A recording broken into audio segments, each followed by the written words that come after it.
नमस्कार दर्शक बंधु पवित्र चलतु जाणी नवा आज दिन सबकि टॉप न्यूज अपडेट देश विदेश ठू आरंभ कर ओडिशार समस्त गुरुत्वपूर्ण खबर जापर आज भिडियो न्यूज देखा पूर्व आपण मान अनुरोध आपण मैंने आपण देहर जत्न नियंतु नुआ नुआ बिजनेस कर आगे बढ़ु आउ समय को अजथा नष्ट करूँ ना आ जीवन में केवे हार मानतु ना आमको हृदय भल पाते न्यूज गोटे लाइक कर चैनल को सब्सक्राइब कर दिंतु चलतु नजर पकेबा आज प्रथम खबर पर आज प्रथम खबर रथयात्रा पुरी को गढ़ 1000 बस चलित वर्षर रथयात्रा पुरी को प्राय 1000 घरोई बस गड़े बोली राज्य परिवहन कमिशनर सूचना देते घरोई बस मालिक संघ सह एक बैठक पर यह निष्पत्ति नहीं जो श्री जगन्नाथ रथयात्रा आसुवा लक्षाधिक श्रद्धा सुविधा विभिन्न व्यवस्था संपर्क में आलोचना होती सूचना मिली।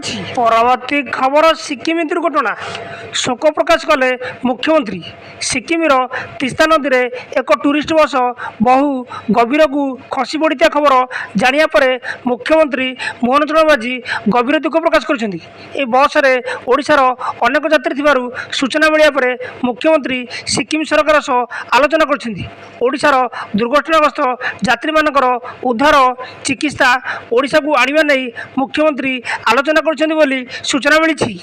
परवर्ती खबर कटक कोरोनार प्रथम केस थंडा ज्वर में थिले पीड़ित राज्य में क्या विस्तार कर लगी कोरोना भुवनेश्वर पर कटक प्रथम कोविड आक्रांत चिन्हट होती 45 वर्षीय जड़े व्यक्ति कोविड पॉजिटिव होता टेस्ट जमापड़ी से गत किछि दिन धरी थंडा ज्वर में पीड़ित थे कोविड टेस्ट कराइबारु से पॉजिटिव चिन्हट होती सूचना मिली। परवर्ती खबर 10 जिले में अति प्रबल वर्षा संभावना ऑरेंज वार्निंग जारी बंगोपसागर सक्रिय अवपात गुरुवार गभीर अवपात परिणत होती यह उत्तर दिग को गति कर आहरी घनीभूत होता बेले पश्चिमबंग बांग्लादेश मध्य स्थलभाग को अतिक्रमण कर प्रभाव में राज्यर विभिन्न जिले में वर्षा लगी रही गंजाम गजपति कोरापुट रायगड़ा भद्रक केन्द्रापड़ा जगतसिंहपुर कलाहांडी कंधमाल और बलांगीर आदि 10 जिले में प्रबल अति प्रबल वर्षा संभावना रही सूचना मिली।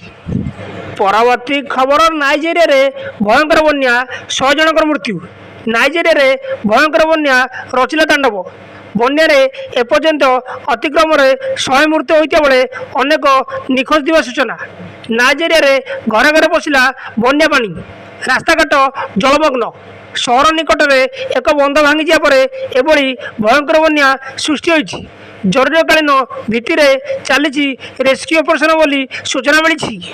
परवर्ती खबर अयोध्या बिक्री हेबनी आमिष निर्देशन मानिले महानगर पक्षर कड़ा कार्यानुष्ठान एवं अयोध्या आउ बिक्री हेबनी आमिष अयोध्या को मांस एवं मदमुक्त करने को प्रस्तुति चलाउछि उत्तर प्रदेश प्रशासन अयोध्या रामनगर रे पवित्रता बजाय रखा लक्ष्य प्रशासन एभली निष्पत्ति नेउछि पंचकोशी परिक्रमा रूट्रे निरामिष खाद्य सामग्रीर बिक्री को संपूर्ण रूपे निषेध कराई एने खाद्य सुरक्षा विभाग पक्षर कड़ा कार्यानुष्ठान आरंभ कराई आमिष बिक्री कर दुकान को 7 दिन मध्य बंद करने को निर्देश दिखाई निर्देश न मानिले महानगर पक्षर नियाजिब कड़ा कार्यानुष्ठान बोली सूचना मिली। परवर्ती खबर पहलग्राम आतंकवादी आक्रमण में प्राण हर शुभम को परिवार भेटिले प्रधानमंत्री नरेंद्र मोदी विमान बंदर में पहलग्राम आतंकवादी आक्रमण में प्राण हर कानपुर निवासी शुभम द्विवेदी परिवार को भेटी प्राय 8 मिनिट रे यह साक्षात शुभम को पितामाता एवं पत्नी ईशान निज लुह को अटकई पारे नहीं से हाथ जोड़ी कहले जे तांको पुअर शहीदता व्यथा जावा उचित नुहे परिवार को सांत्वना दे समय मोदी कहते जे आपण मैंने व्यस्त हूँ ना आतंकवाद विरुद्ध ऑपरेशन सिंदूर बंद हो नहीं एवं यह जारी रही बोली मोदी कहते बोली सूचना मिली। परवर्ती खबर कर्णाटक 125 वर्षर रेकर्ड भांगिला वर्षा पश्चिम मौसुमी वायुर प्रवेश सहित दक्षिण भारत में प्रबल वर्षा जारी रही केरल कर्णाटक तमिलनाडु रे प्रबल वर्षा जीवन यापन को खराब भाव में प्रभावित करिछि एठारे वर्षा 125 वर्षर रेकर्ड भांगी बोली सूचना मिली। परवर्ती खबर पाकिस्तान में प्रबल वर्षा गलानी 8 जनक जीवन 11 आहत ଭାରତର ପଡ଼ୋଶୀ ଦେଶ ପାକିସ୍ତାନରେ ବର୍ତ୍ତମାନ ପ୍ରାକୃତିକ ବିପର୍ଯ୍ୟୟ ତାଣ୍ଡବ ରଚିଛି।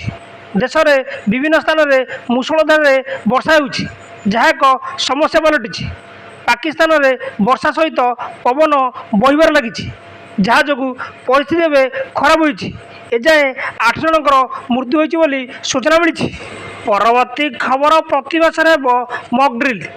ଏକ ଜାତୀୟ ଗଣମାଧ୍ୟମର ଖବର ଅନୁଯାୟୀ ପ୍ରତିମାସ ଶେଷରେ ପାକିସ୍ତାନକୁ ଲାଗି ରାଜ୍ୟଗୁଡ଼ିକରେ ମକ୍ ଡ୍ରିଲ୍ କରାଯିବ। ଶତ୍ରୁ ପକ୍ଷରୁ ଆକ୍ରମଣ ହେଲେ ସାଧାରଣ ନାଗରିକମାନେ କ'ଣ କରିବେ, କିପରି ସତର୍କ ରହିବେ, ନିଜକୁ କିପରି ସୁରକ୍ଷିତ ରଖିବେ, ଏ ନେଇ ଅଭ୍ୟାସ କରାଯିବ ବୋଲି ସୂଚନା ମିଳିଛି। ପରବର୍ତ୍ତୀ ଖବର ପୁଞ୍ଚରେ ପାକିସ୍ତାନ ଉପରେ ବର୍ଷିଲେ ଗୃହମନ୍ତ୍ରୀ ଅମିତ ଶାହ। ଅପରେସନ ସିନ୍ଦୁର ପାକିସ୍ତାନକୁ ଉଚିତ ଜବାବ ଦେଇଛି। ଭାରତ କୌଣସି ପ୍ରକାର ଆକ୍ରମଣକୁ ବରଦାସ୍ତ କରିବନି। ପାକିସ୍ତାନ ସାଧାରଣ ନାଗରିକଙ୍କ ଘର, ମନ୍ଦିରକୁ ଟାର୍ଗେଟ କରିଥିଲା। ଆମେ ପାକିସ୍ତାନରେ ଥିବା ଆତଙ୍କବାଦୀଙ୍କ ମୁଖ୍ୟାଳୟକୁ ଧ୍ୱଂସ କଲୁ। ପୁଞ୍ଚର ପୀଡ଼ିତ ପରିବାର ପ୍ରତି ସମବେଦନା ପ୍ରକାଶ କରି ଅମିତ ଶାହ କହିଛନ୍ତି, ଜାମ୍ମୁ ଏବଂ କାଶ୍ମୀରର ସରକାର ମୃତ ନାଗରିକଙ୍କ ପରିବାରକୁ ସରକାରୀ ଚାକିରି ପ୍ରଦାନ କରିବା ପାଇଁ ଏକ କାର୍ଯ୍ୟକ୍ରମ ଆୟୋଜନ କରୁଛନ୍ତି ବୋଲି ସୂଚନା ମିଳିଛି। ପରବର୍ତ୍ତୀ ଖବର ସୁପ୍ରିମକୋର୍ଟରେ ଶପଥ ନେଲେ 3 ଜଣ ନୂଆ ବିଚାରପତି। ଏହି 3 ବିଚାରପତି ଶପଥ ନେଇଛନ୍ତି। ନୂତନ ବିଚାରପତିମାନେ ସୁପ୍ରିମକୋର୍ଟରେ ଖାଲି ପଦବୀ ପୂରଣ କରିବେ। ନିଯୁକ୍ତ ବିଚାରପତିଙ୍କ ମଧ୍ୟରେ କର୍ଣ୍ଣାଟକ ହାଇକୋର୍ଟର ମୁଖ୍ୟ ବିଚାରପତି ଏନ୍.ଭି. ଆଞ୍ଜେରିଆ, ଗୁଆହାଟୀ ହାଇକୋର୍ଟର ମୁଖ୍ୟ ବିଚାରପତି ବିଜୟ ବିଷ୍ଣୋଇ ଏବଂ ବମ୍ବେ ହାଇକୋର୍ଟର ବିଚାରପତି ଜଷ୍ଟିସ୍ ଏସ୍ ଚନ୍ଦୁକର ଅଛନ୍ତି ବୋଲି ସୂଚନା ମିଳିଛି। ପରବର୍ତ୍ତୀ ଖବର ଗୋଟିଏ ସିଫ୍ଟରେ ହେବ ନିଟ୍ ପିଜି ପରୀକ୍ଷା। ସୁପ୍ରିମକୋର୍ଟଙ୍କ ବଡ଼ ନିଷ୍ପତ୍ତି। ନିଟ୍ ପିଜି 2025 ପରୀକ୍ଷା ଗୋଟିଏ ସିଫ୍ଟରେ କରାଯିବ। ସାରା ଦେଶରେ ସ୍ଥିର ହୋଇଥିବା ବିଭିନ୍ନ କେନ୍ଦ୍ରରେ ଗୋଟିଏ ସିଫ୍ଟରେ ହିଁ ପରୀକ୍ଷା ଦେବେ ପରୀକ୍ଷାର୍ଥୀ। ଆଜି 2ଟି ସିଫ୍ଟରେ ପରୀକ୍ଷା ପରିଚାଳନାକୁ ଚ୍ୟାଲେଞ୍ଜ କରାଯାଇଥିବା ଆବେଦନର ଶୁଣାଣି କରି ଏପରି ବଡ଼ ରାୟ ଶୁଣାଇଛନ୍ତି ସୁପ୍ରିମକୋର୍ଟ। ପରୀକ୍ଷା ଜୁନ୍ 15ରେ ସିବିଟି ମୋଡ଼ରେ କରାଯିବ ବୋଲି ସୂଚନା ମିଳିଛି। ପରବର୍ତ୍ତୀ ଖବର କଟକଣା ମାନୁନାହାନ୍ତି ମତ୍ସ୍ୟଜୀବୀ। ବାରଣ ସତ୍ତ୍ୱେ ଯାଉଛନ୍ତି ମାଛ ଧରି। କଟକଣା ସତ୍ତ୍ୱେ ମାଛ ଧରୁଛନ୍ତି ମତ୍ସ୍ୟଜୀବୀ। ଲଘୁଚାପ ପାଇଁ ସମୁଦ୍ର ଅଶାନ୍ତ।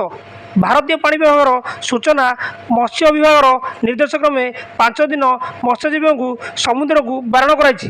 ଏଭଳି ପରିସ୍ଥିତିରେ ନିୟମକୁ ଫୁ କରି ଜୀବନକୁ ବାଜି ଲଗାଇ ଗଭୀର ସମୁଦ୍ରକୁ ମାଛ ଧରିବାକୁ ଯାଉଛନ୍ତି ମତ୍ସ୍ୟଜୀବୀ ବୋଲି ସୂଚନା ମିଳିଛି। ନ୍ୟୁଜ୍ଟି ଏଇଠି ସମାପ୍ତ ହୋଇଛି। ନ୍ୟୁଜ୍ଟି ଭଲ ଲାଗିଥିଲେ ଆପଣମାନଙ୍କ ଅନୁରୋଧ, ନିହାତି ଭାବେ ନ୍ୟୁଜ୍ ଗୋଟେ ଲାଇକ୍ କରି ଚ୍ୟାନେଲକୁ ସବସ୍କ୍ରାଇବ୍ କରିଦିଅନ୍ତୁ। ଆଉ ଆପଣମାନେ କେଉଁ ଜିଲ୍ଲାରୁ ନ୍ୟୁଜ୍ଟି ଦେଖୁଛନ୍ତି ନ୍ୟୁଜ୍ରେ କମେଣ୍ଟ କରି ଜଣାନ୍ତୁ। ରହିଲୁ, ଜୟ ଜଗନ୍ନାଥ।